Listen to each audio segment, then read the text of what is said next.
Talk to me. WSRadio.com.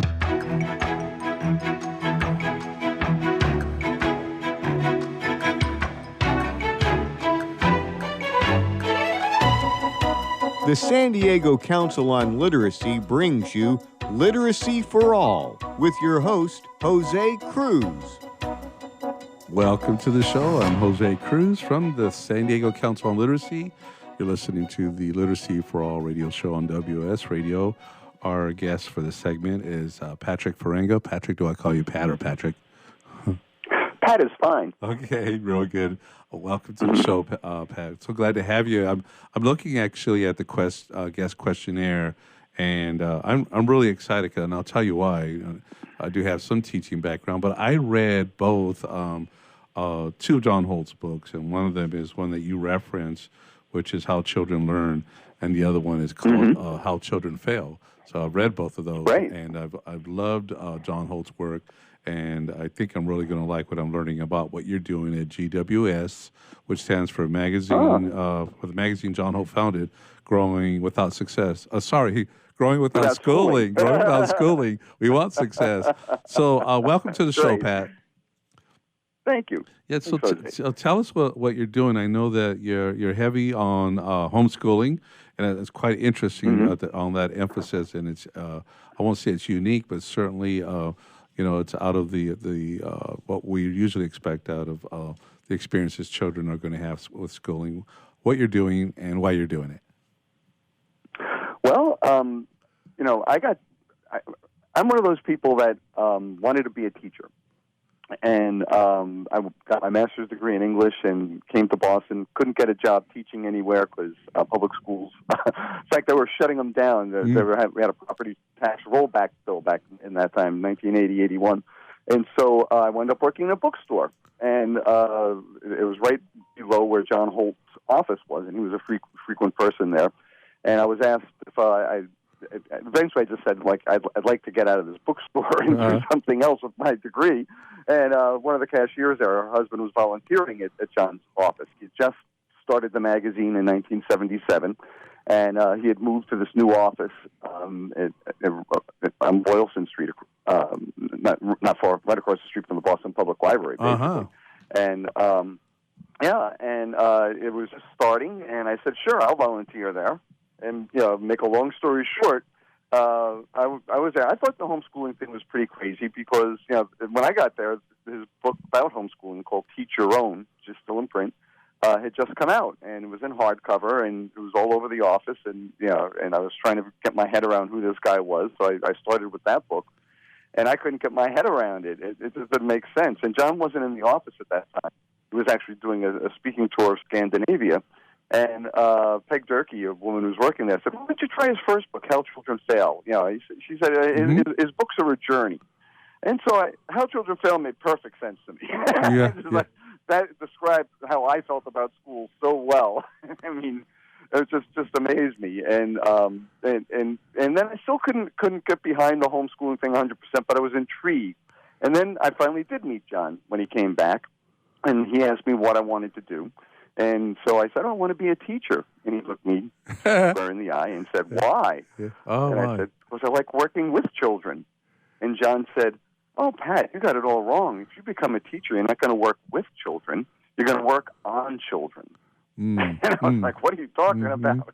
And he asked me if I'd read any of his books. And I said, How Children Fail. And he said, well, you should try some other ones, and then we'll talk. Okay. But that's my first point, and and I'm not going to argue about that. I've been writing about this for 20 years, but when you catch up, I'll be happy to talk with you. Yeah. And so with that sort of challenge, of course I did, especially having access to the guy. And I really, he was one of these people that was a conventional fifth grade teacher in private schools, some of the top-notch private schools in Colorado and Massachusetts. And he just said, what a charade of learning all this is. Everyone forgets what they learn the minute the test is over. And we're still hearing that. Yeah, that's true. Yeah, that's right. And so he's like, what else could we do? And so, he realized that a lot of the problem was the fear that children, that that happens in the classroom about being judged and compared, which is going on all the time in the classroom. Yeah. And the kids know it. I mean, we play a game like it's not really happening, but they know. Yeah. They know why some kids are in the back and others are in the front and so on. It's and so John wanted to find out other ways, and for him, he got very active with alternative schools. He wrote a couple of books, one called Freedom and Beyond, and another one's called Instead of Education. And Instead of Education, he pretty much lays it out like, alternative schools are great, but if the public schools are like jails, the jails for kids, the alternative schools are just soft jails for kids. We're still we're still trying to make them do what we want to do, and we're enticing them, we're trying to seduce them instead of force them. Man. Into doing what we want. We're not here having these conversations a lot, Pat. I mean, that's. And I'd like to think that more people know about John Holt and his philosophy and such.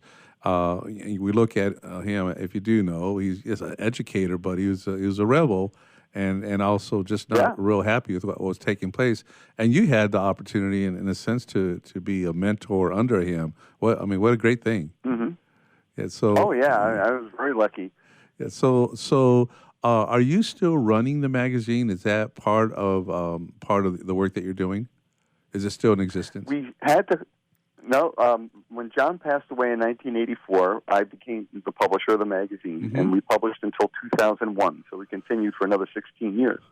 But in 2001, between Amazon and the internet, magazines and independent booksellers were hurting, and we were a small one, and we were hurting. So that stopped. But right now, I am creating because we have. Gosh, there's 141 issues that we published over that time, and so I'm working on the 4th volume of all the issues. This is actually the last volume that John was the editor on. He edited the first 60 issues of the magazine, and so this is quite an ongoing project. But I've had some help from the University of I can't pronounce. I just forgot its name. It's up in Canada. My friend Dr. Carlo Ricci's got the University of Nipissing. Okay, strange name, but yes. And, I've had some volunteer help from there with some graduate students and stuff, and we're going to get this done. We've got it's going to be an 11-volume project, and we're on volume 4 now. So, we're trying to keep that alive. But the internet is just like, homeschooling is just moved to the internet with a vengeance. So, yeah, right. Very good. Let me ask, just in terms of the work that you're doing, you're not running homeschooling programs. You're showing people how to do them. You're taking That's right. John's philosophy, his experience. I mean, you picked up on that. You understand the challenges of educating our young people. It's really funny because one of the things that you mentioned you would want to talk about is how do children learn to read if they aren't forced to do so. So there's a whole lot of cynicism, but it's healthy cynicism about what's taking place in education. Are you a source for information? Do you have a following? Is there a conference and such, a membership that learns from your experience? Tell us about that. Absolutely, yeah. So I created a website called JohnHoltGWS.com, and up there's not a lot of video because it wasn't around then, although John was on a lot of television shows back in the 60s and 70s. So, and every now and then someone unearths that. But one of my favorite ones that we have on the Growing Without Schooling YouTube channel is John Holt on the Phil Donahue Show. And that's a full hour of John being attacked by the audience and the homeschoolers with them, and them defending themselves. Oh man, I'd like to see that. Oh yeah, check it out on YouTube. It's pretty. And, the other thing, Jose, that people like about that is the person who taped it also taped all the commercials. Look how funny. So some people say, "Oh, those commercials are great." So in this education circles, is John? I guess by traditionalists, John probably and his teachings and the work that you're doing might not be the most popular thing. Or do you have people don't like what you're saying? Oh, do you come across that? Yeah. I guess the answer is yes. Oh, yeah, absolutely. It always has been that way. I mean, even before John got into homeschooling, people were saying, there's a famous, John reviewed a book by Jerome Bruner in the New York Review of Books. and it was a pretty scathing review. And Bruner took it on, ripped Holt up and back. But actually, he was much meaner than John was. John was just trying to be diplomatic in his problems with the book. Yeah. So, and that goes back to 1964, Mm-hmm. I mean, people just don't like the idea that, that children might be able to learn on their own and don't always need to be taught, and might be, equally well off if they have, safety and caring people around them and the ability to choose, how to lead their life, even in a limited fashion. But right now it's just like every step of the day is set out for a child. The curriculum determines what's going to happen from the minute they wake up until they go to sleep, and that's probably going to be on steroids if artificial intelligence and the computer stuff takes off. Yeah. I was so sad to see there's an article about coronavirus, and it was about homeschooling and saying how everyone's homeschooling in China. Wow. I was devastated. Interesting. Yeah, reading about this, though, because it's they're making their kids sit down and spend the weekends creating, books about their dogs and having I'm like, don't do this anyway. Yeah. You're home with your children, enjoy the time together. Instead, it's no, we must manufacture learning. Wow. Hey, Patrick, I'm gonna put you on hold. We're gonna go to break right now, but Sure. we're gonna come back. I want to talk to you more about what you're doing with JohnHolt GWS. We're talking to Patrick Farenga, and he's gonna tell us more about what they're doing with his organization. I'm Jose Cruz. You're listening to the Literacy for All radio show on WS Radio, the worldwide leader in Internet talk.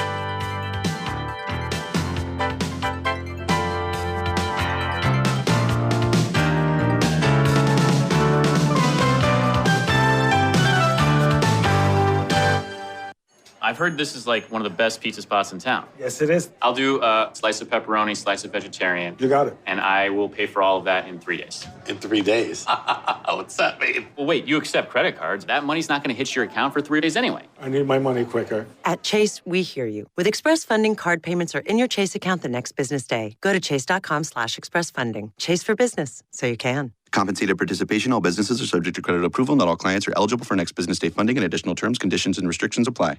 Donate cash, furniture, clothes, and other gently used household items to Father Joe's Villages and get a nice tax break in April. Every donation is tax deductible. Believe you can make a difference. Be Father Joe. Go to neighborhood.org or call 1-800-HOMELESS to donate today.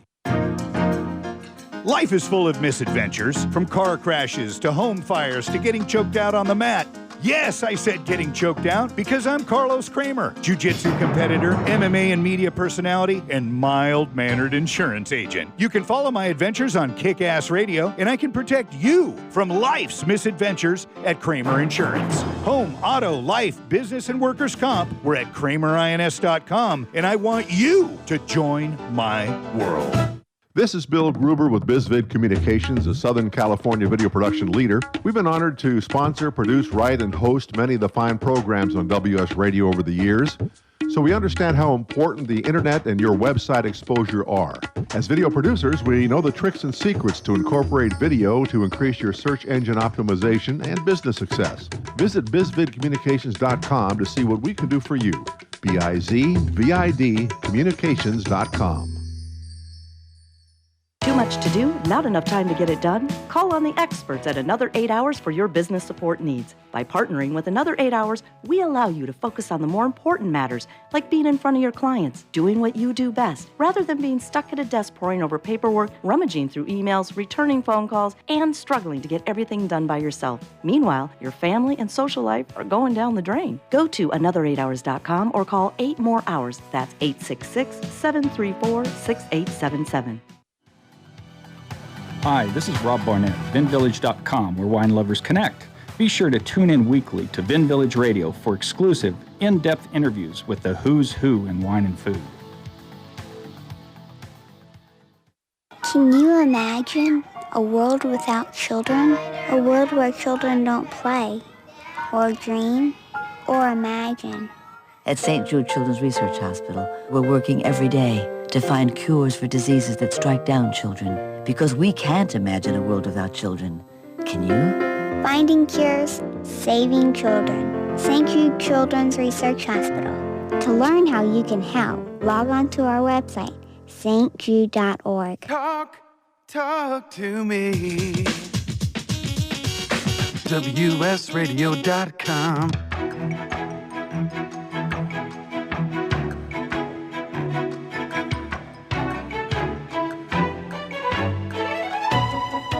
The San Diego Council on Literacy brings you Literacy for All with your host, Jose Cruz. Welcome back to the show. I'm Jose Cruz from the San Diego Council on Literacy. You're listening to the Literacy for All radio show on WS Radio. Our guest is Patrick Farenga. He is the president and publisher of HOLT GWS, which stands for Growing Without Schooling. Patrick, I want to get to the good stuff, but not that we haven't already been doing that. Just looking at your mission to reintegrate children into adult society by supporting self-directed education and homeschooling. That's rebellious. And then one of the questions, which is, and I know you love this stuff, should parents be worried if they put their children through homeschooling and they don't use standard school curricula and techniques? Absolutely not. There have been, there are schools, from the minute schools are, standardized schools were created, alternative schools existed. Bronson Alcott, the dad of Louisa May Alcott, homeschooled his 5 kids and at the same time ran a school in the neighborhood, Right. This is not a new idea, and in fact, we forget that it wasn't, mass compulsory education didn't take place until the Industrial Revolution. It's less than, or just around 200 years old. For centuries before that, the way children learned to read, write, and calculate was from the world around them. Right. Certainly people showed them, certainly there were tutors, but not in the way that we have set it up, where it's like, where we think that every child has to learn to read by third grade. Right. So let me give you an example from homeschooling. What we found, and this is very common. There's a lot of research that shows that homeschool boys tend to read later than girls. So it's not uncommon for me and other homeschoolers who have experience to get a call from a newbie saying, my son's not reading. My son's not reading. Uh-huh. And it's like, and that's common because if they're not, for some reason, that seems to be a common thing. But research shows that by the time they're 10 to 12, they catch up within months to their grade level, and they tend to read more for pleasure and to get information, right? Than students who have been forced to read from third grade on, right? So and then there was an interesting thing in Education Week. I guess just about 2 or 3 weeks ago, they did a whole series about the ongoing battle between phonics and whole language. Oh, right. Or balanced approaches, they say. Yeah. And again, that was raging when I started in 1980. Yeah, it's a wonder to me that we're still doing that, but okay, it's still happening. Yeah. Right? Yeah. I know. And it's funny because but what that article said is borne out by our experience. Our first daughter, Lauren, she learned reading. She asked what words meant, and then we created flashcards using Post-it notes, just to show her your prefixes and suffixes, and simple phonics, and then just reading a lot to her. Uh-huh. And she was reading fine by the time she was 5 or 6. Our middle daughter, Allison, she had anyway, she had an illness when she was a baby that affected her speech, and so she was very embarrassed about saying words out loud. So for her, phonics was a bust. She was embarrassed. So the look-say method, she was exit, stop sign. That's how she picked things up. And of course, being read to a lot, right. And then she just started to recognize the words. And then for her, she fell in love with the Harry Potter books, and that just took her into the next level of reading. Right. And then our youngest daughter, Audrey, she just started reading when she was 4 or 5, and no one taught her.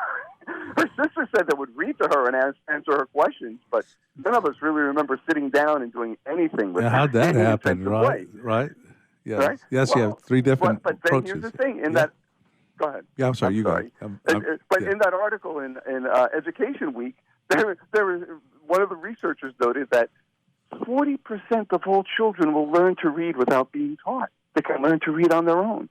And I'm thinking, well, that is probably an underestimate based on my experience. But if 40% of every kid in that class, and this is a real problem about school all around, 40% of them already know the material, right, or find it easy to master. And there they are, spending a year learning phonics, trying to get through it, and they could already do it, right. Yeah.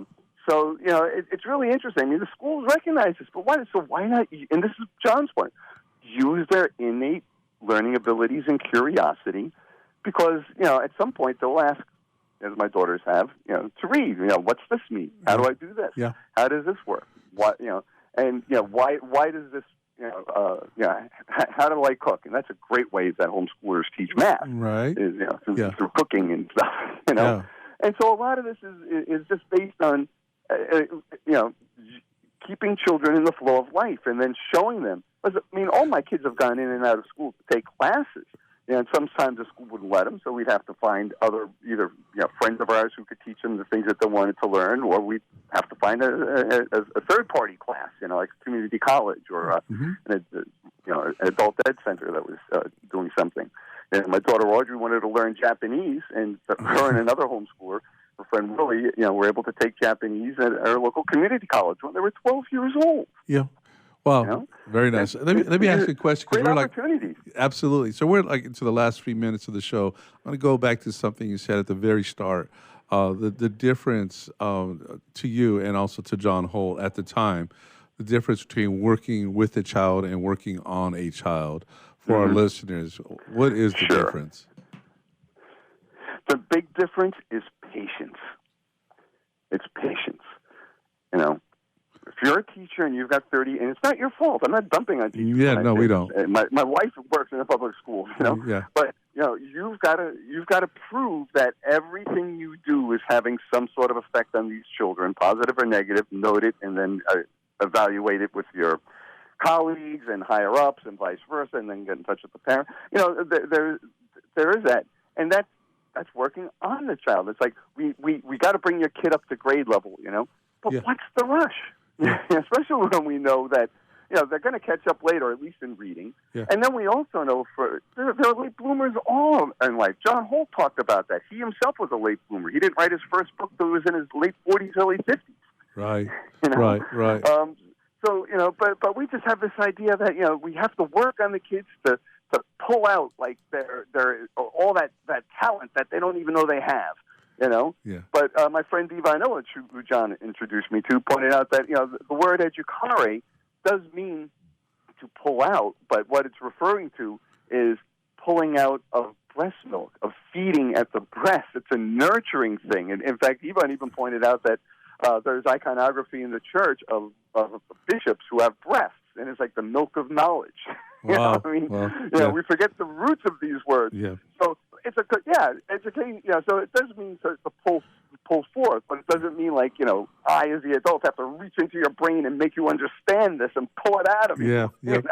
Pat, there's so much here. We're going to have you back on the show, but I did want to give you, with a minute left, an opportunity to talk about your website address, maybe a book you'd recommend to people that they read, and also your keynote in Garden Grove. Looks like you're going to be down here. That's right. I'm going to be in Garden Grove, California, at the Lodge. There's the California Homeschool Network. They're having a conference there from May 7th to the 10th. Great way to meet homeschooling families and learn all about it. And I'm delivering the keynote on May 9th. Very good. And you're at JohnHolt.GWS.com. One book that you would recommend that parents and teachers read. Well, if it was for young children, I would recommend Learning All the Time. If you're a parent of newborns or toddlers, that's a great book, and one of probably is most accessible.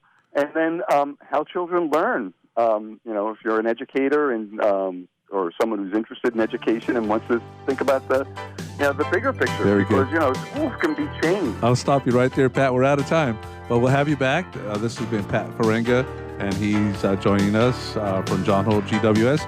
I'm Jose Cruz, Literacy for All radio show on WS Radio, the worldwide leader in Internet talk.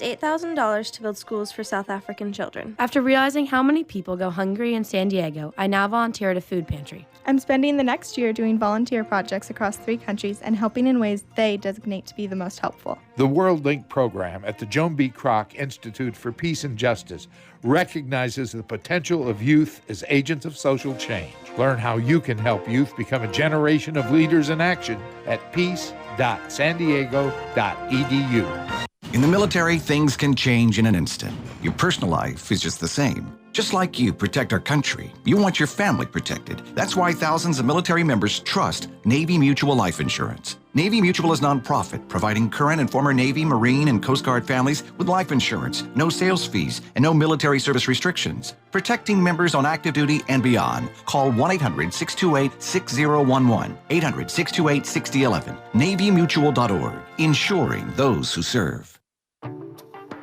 Nowadays, internet devices are an integral part of your home. Everyone in your family has a smartphone, tablet, or a computer.